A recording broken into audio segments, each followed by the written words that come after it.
The Grim Reaper worked especially hard during the Middle Ages. It appeared to mankind as leprosy, cholera, typhus, and reaped a bountiful harvest. Sometimes it devastated an entire village, and millions of people lost friends, parents, and children. Then death took many guises, but one of them has left a particularly painful wound on history. The plague. Hungry and extremely violent, it wiped out cities and changed the course of wars, devastating virtually every city in its path. In 14th century France, it buried the king's wife Jean of Burgundy, daughter of Louis X, all the brothers of the Swedish king, as well as the rulers of Spain and Germany. In Italy, it took the lives of 1 in 2 citizens. In just a few years, Genoa became smaller by 40,000 people, and Naples by 60,000. Venice, on the other hand, shrank by 2/3, losing 100,000 citizens. The plague, a truly terrifying disease, and I wish she could be left to dry up deep in history without a chance to extend her bony hand into our age. But it refuses to go away completely. Even now, the plague is a very dangerous and contagious disease. Even though we have a worthy weapon against it, such as medicines and vaccines, we must not let our guard down, for history will again teach us a lesson. Against the background of other diseases, plague stands out not only for the scale of losses suffered by mankind, but also for the process of infection. The disease itself is caused by a plague bacterium named after its discoverer, Yersinia pestis. It's very insidious and monstrously agile.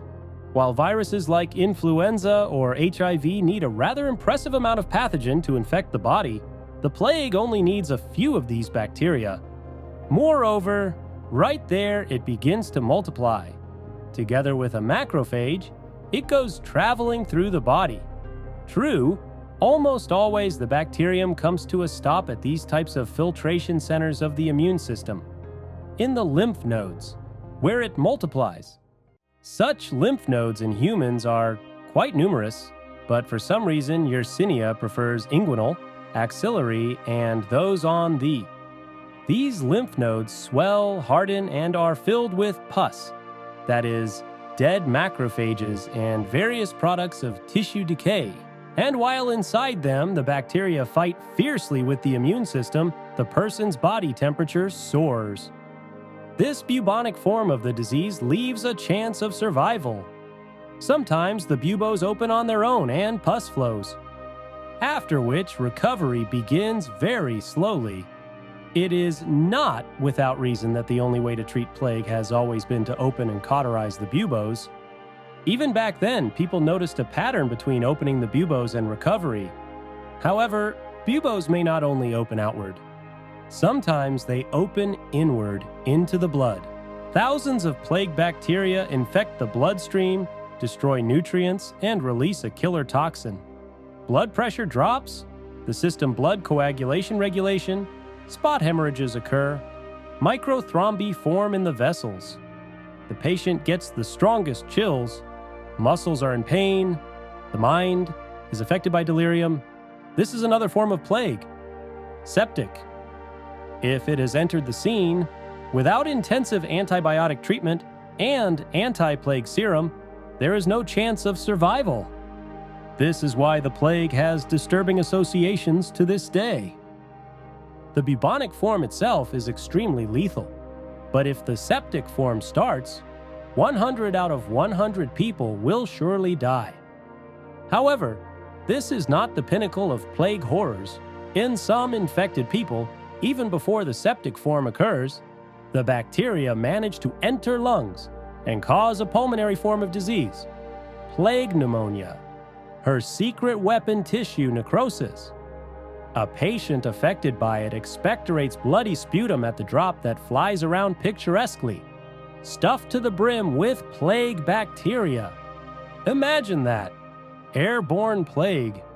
Now, that's a picture worthy of echoes of the eternal horror of history.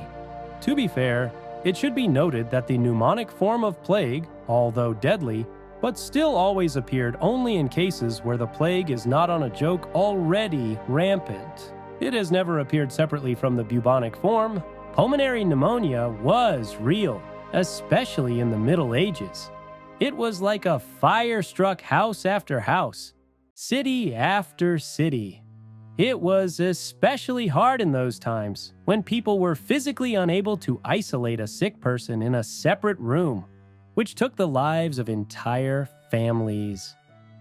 The mortality rate for this form of plague was extremely high, and the disease was incredibly fast. Patients died within a day or two, and sometimes even faster. Such a disease was capable of wiping out a medieval town almost completely. Because of its high lethality, the epidemic is capable of extinguishing itself. Its carriers would simply not to transmit the disease to others by dying too quickly. This ability prevented plague from constantly circulating in human populations, as other diseases like smallpox, influenza, syphilis, or leprosy did. That's why plague occasionally flares up from time to time, then disappears somewhere for 20 to 30 years. And even though the plague itself is the greatest disaster, it never comes alone. It is always preceded by all kinds of cataclysms related to weather and agriculture. One of these contributed to the plague that we've known today as the Black Death. But more about her a little later. First, we need to understand what the infection process looks like in detail, despite the fact that the plague bacillus can enter our body in very different ways. Through a scratch, with a drop of sputum, a sick pulmonary form of plague, or with other bodily fluids. The first time it does enter the body is with a rat flea bite. Yes, this is the inherent mode of transmission of the bacterium to humans. If the chain rat, flea, human does not add up, the epidemic is more likely to go out before it starts. To date, more than 230 species are known, in which the plague bacillus can live and reproduce. But mostly it is, of course, different rats, gophers, meadow dogs, and other rodents. And all these furry animals are necessarily accompanied by fleas, and the flea itself is almost untouched by the plague bacteria. They only block its access to blood from the esophagus to the stomach, because of which the flea cannot be satiated and is forced to jump from one animal to another in an attempt to eat. So the disease actually spreads from animal to flea, then to another animal and other fleas, and so on until sooner or later it gets to a human. The above-mentioned plague block is an extremely unique phenomenon. It accompanies only plague and fleas. Nowhere else such mechanism scientists have not yet noticed. However, fleas are unique parasites not only for this reason. What sets them apart is not only that they can pass from one rat to another, but also from one species to another. Rats, marmots, mice, cats, dogs, all of these aforementioned animals are capable of contracting the plague from fleas. And if we remember that medieval cities were not different from garbage dumps, we don't want to wonder why it was in medieval in Europe. The plague killed up to a third of the population. Medieval Europe was very different from the Roman Empire in terms of hygiene. And it must be said, not for the better. The sanitation and hygiene habits of the ancient Romans made it possible to create very suitable conditions for the plague. Cities were growing rapidly, garbage stinking peacefully in the streets, filth pouring merrily out of windows, and people themselves were careful to keep their souls clean, but not their bodies. Rare people recognized that it was worth washing a little more often than once a year. Health, in general, was not valued in any way, but the following suffering, on the contrary, was in vogue. It was especially popular with fanatics of all kinds who wandered from town to town. On the way, they whipped themselves with whips, and spread the plague with faces full of the grace of God. The matter was complicated by the peasants who went to the cities in their entire families, taking their entire households with them. As a result, people huddled in tiny houses, sleeping 5 people to a room, while their livestock, pigs, cows, sheep, and geese and ducks roamed the streets. The narrow streets of London and mixed mud and excrement. The unpaved, rutted streets looked like cloacas. The piles of waste grew to unimaginable limits. When the stench became unbearable, the piles were raked to the end of the street and occasionally dumped in the Thames. In Germany, they invented special spring shoes in the form of wooden stilts. Every morning, the townspeople emptied their night pots directly from their doors or windows, sometimes pouring the odorous liquid over the heads of passers-by. Once such an unpleasantness happened to a Frenchman by King Louis IX. The monarch then issued a decree allowing Parisians to pour sewage out of the window only after being shouted, "Beware," 3 times. Perfumery was probably invented to make it easier to bear the stench. The first perfumes came in the form of scented balls that medieval aristocrats put to their noses as they drove through the city streets. And despite the plague's insidiousness and huge pandemics, it brought only 3. It's still a small number, especially when compared to any with the flu. However, a plague pandemic is nothing like what we've been used to in recent quarantine. Plague is not a couple months of isolation. Plague is years and even decades of uninterrupted horror. Going away and coming back again, it claimed far more lives than any other infectious disease. The first documented plague pandemic broke out in the 40s of the 6th century AD. It was called the Justinian Plague in honor of the Byzantine Emperor Justinian I, and it did not come quite right at the time.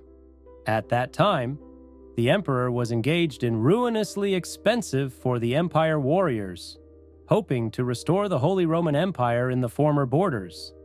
Not a good time to do this, but there were some upsides. The barbarian kingdoms that had been tormenting Rome for decades were also weakened and could not properly resist the onslaught of Justinian's army, which had fallen on hard times before the empire itself. The people was weary of the heavy tax obligations that paid for the ambitions of the warlords, and if the war with the barbarians was still strong enough, then with the hordes of plague rats. In those times, no empire could cope at all because of the abnormally cold winter of 535 to 536, which caused crop failures and consequent food shortages all over in the Mediterranean. There was a famine. And a weakened organism is a breeding ground for any infection, be it plague, smallpox, or consumption. In these conditions, the question of food was more acute than ever. From all parts of the known world at that time, ships with grain flocked. It is difficult enough to find a reliable answer to the question, from where all the same in Constantinople the plague has leaked out. But the versions of historians agree that the plague came to the capital by sea from Egypt. The disease was first noticed in the Egyptian town of Pelusium, which has now completely ceased to exist. It is assumed that it was from there that the plague with tones of grain and plague rats seeped into Constantinople, and then spread throughout to the Mediterranean and beyond. The first reliable description of the plague in the Byzantine Empire dates back to 540. And just 3 years later, we learn from the history of the Franks that the true scale of the plague took place in 543 in the place of modern France. For plague, this is a truly terrifying rate of spread. Across the land, moves much slower. The peak of mortality in Constantinople is considered to be 544. Exactly then, 5,000 to 10,000 deaths from plague were registered daily, and it within one city with the population of 500,000 people. For those times, it's simply colossal figures. And there was a huge number of patients with septic form. They died literally in a few days, and sometimes hours. The secretary of Great Belisarius and historian Procopius of Caesarea, who was at that time in Constantinople, described the state of affairs as follows. There was no escape from the plague wherever a man lived, neither on an island, nor in a cave, nor on the top of a mountain. Many houses were deserted, and it happened that many who died for lack of relatives or servants lay unburnt for days at a time. During this time, few people could be found at work. Most of the people who could be found in the street were those who carried the corpses. All commerce came to a standstill. All artisans abandoned their work. Pandemic. The plague was spreading, and modern medicine of the time could do nothing against it, although doctors of the time tried.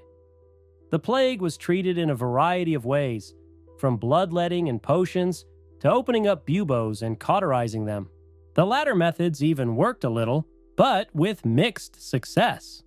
The disease was considered the punishment of God, and no one could assume that it was spread by such vile creatures as rats. In the medical community, however, there were more hypotheses for the origin of the plague, from the loss, the balance of fluids to stinking miasms. Therefore, the only measure available at that time to control the spread of the disease was not applied, and that measure was quarantine. The sacrifices were many. At the end of the 6th century, even the Pope of Rome, who fervently prayed to the Lord for the following to redeem his people. The plague caught up with Emperor Justinian himself, but fate had mercy on him, and he managed to survive. However, it was not only the Byzantine Empire that suffered. For their Persian neighbors, the plague became an angry sword descended from heaven. The disease plunged the state into a monstrous feud, which had devastating consequences. Even in distant Wales, the plague reaped its bloody harvest. The king of the Welsh, Maelgwn ap Cadwallon, fell victim to it. The French bishop Gregory of Tours wrote in his History of the Franks, "During the plague itself, there was such mortality in the whole area that it is impossible to count the number of people who died there. Indeed, when there were no more coffins and boards, they buried 10 or more people in one grave.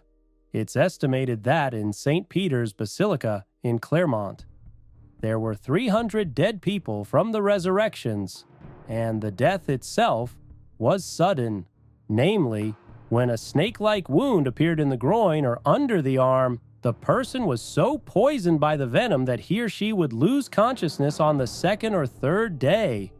The power of the poison rendered the person unconscious." The first documented plague pandemic began in the 30s to 40s of the 6th century and ended. Now it's not clear exactly when it ended. After the first most devastating wave, it returned in 557 and then again in 570, and raged so until the 8th century, then disappearing, then appearing. And because of such a blurred period of the pandemic, it is very difficult to determine the number of victims, especially centuries later. But there are some numbers.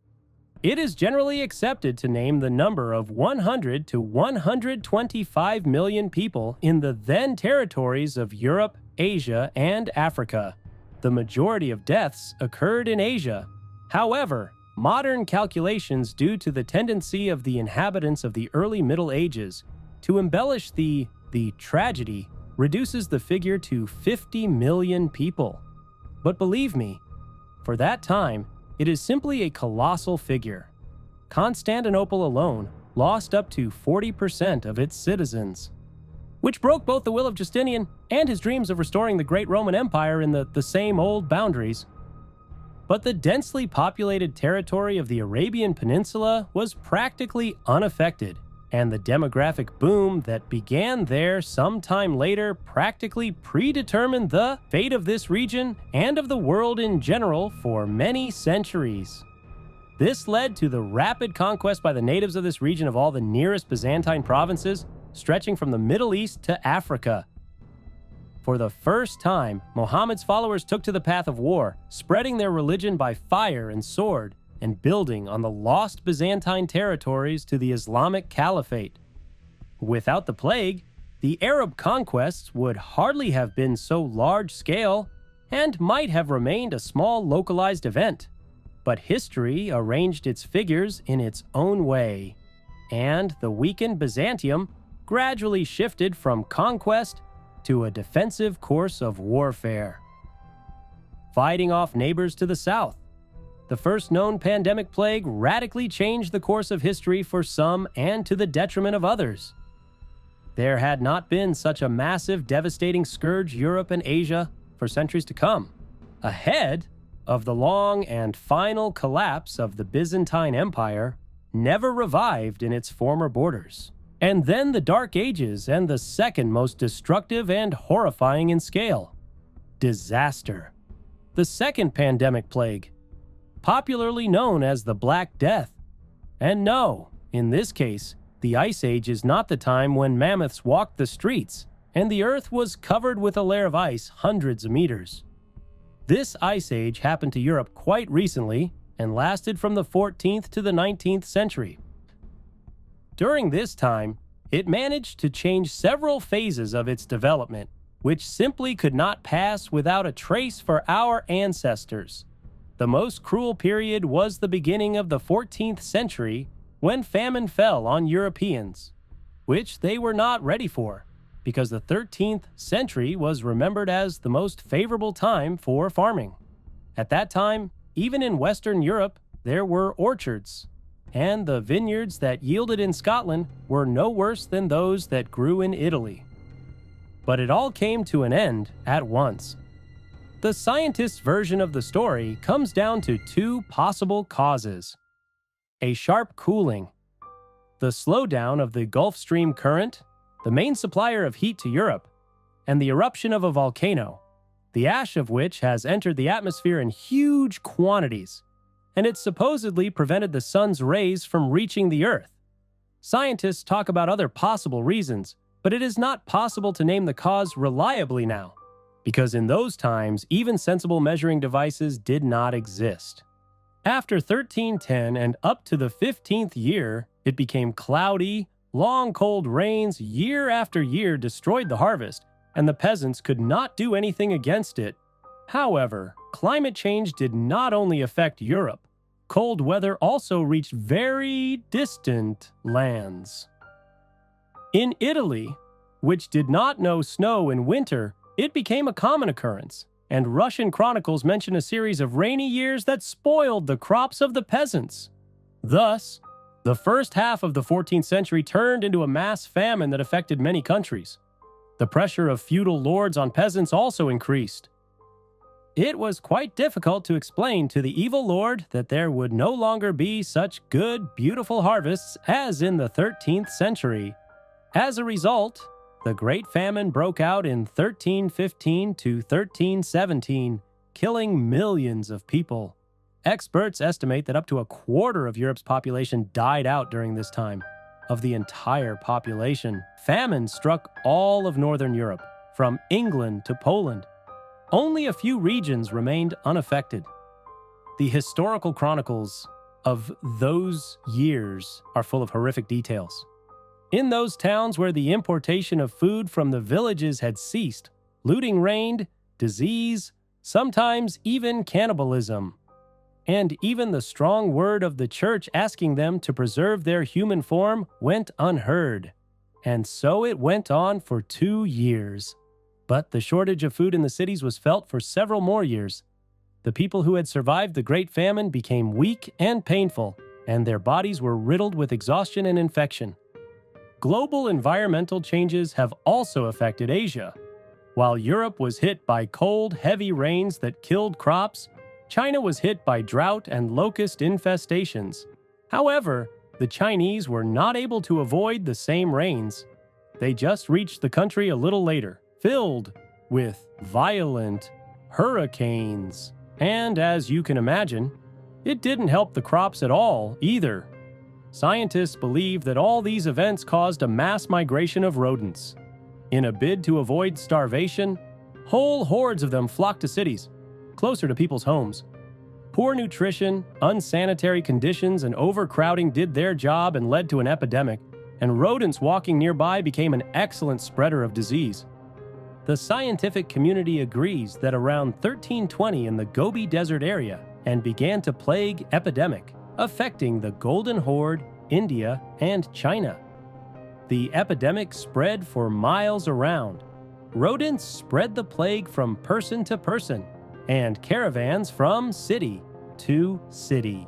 So, for several decades, the plague broke out here and there, gradually moving westward until by 1338, a hotbed emerged near Lake Issyk-Kul, which pushed the disease even further. It was there that the mechanism of primary infection took shape. The plague was carried by fleas, whose stomachs formed a plague block that prevented them from being satiated. The plague was transmitted to humans from the cutting of sick camels or from the marmot bayback, whose fur was so valued in Asia. Hunters who found sick animals without any backward thought cut them up and sold them to fur traders. And while such fur was on the road, it did little harm to anyone. But when bales with such fur were hidden in cities, infected fleas broke free and rushed to everything in a row, infecting people, pets, and livestock. And here, Russia, at that time, it bypassed. Probably the fault of all this bad trade relations with the Horde, as Russia was partially under the yoke, and their relations were limited only by the payment of Danny. The starting point of the Black Death to Europe was the Crimean port of Kaffa, present-day Theodosia, an important logistical center on the route from Asia to Europe. In general, one very interesting but, as historians claim, very unlikely story is connected with the penetration of the plague into the city. The whole thing is that, at that time, Kaffa was besieged by the Horde Khan Janibek, but when his army was struck by the plague, the annoyed commander gave an order. He ordered to cut to pieces the warriors who had fallen from the plague, and with the help of catapults, to throw their remains over the wall of the city. As a result of these, the Khan, who had lost a large part of his men, spit on everything and ordered to return home, leaving the contaminated city to the care of the fate. After Kaffa was struck by the plague, a squadron of Genoese ships rushed to flee the city. But it was too late. The ships were crawling with infected rats. That's how the Genoese spread the disease across Europe. It's a good story, of course, but there's not much to back it up. It is much easier to believe that the plague was spread by rats, freely walking from the Khan's army to the city walls, than that the great Khan with his perverted mind used biological weapons.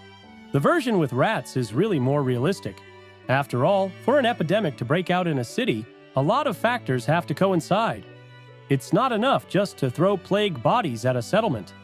But the fact that the plague was spread throughout Europe by the Genoese, this is an unequivocal fact. I mean, they departed indeed from cash registers that dealt not only in sandalwood and spices, but also slaves. And the shortest trade route from Cathay lay exactly to Constantinople, that is, to the largest metropolis of the Christian world. So the conditions for the spread of the plague were just perfect.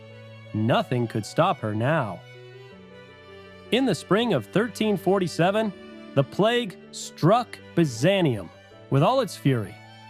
Nearly a third of its entire population was killed, and the capital city itself, the city of Constantinople, half empty. Despite this, the cure was invented. It was invented by an American scientist of Odessa, Vinnytsia origin, Zellman Waxman. And it was in 1942. In the midst of the Second World War, Waxman created streptomycin, for which he would later win the Nobel Prize, but with the phrase, "for the discovery of streptomycin, the first antibiotic effective in treating of tuberculosis." Yes, In those days, tuberculosis was a bigger problem than the plague because it killed millions of people around the world every year. And the plague had already been dealt with by preventative vaccination and excellent quarantine measures.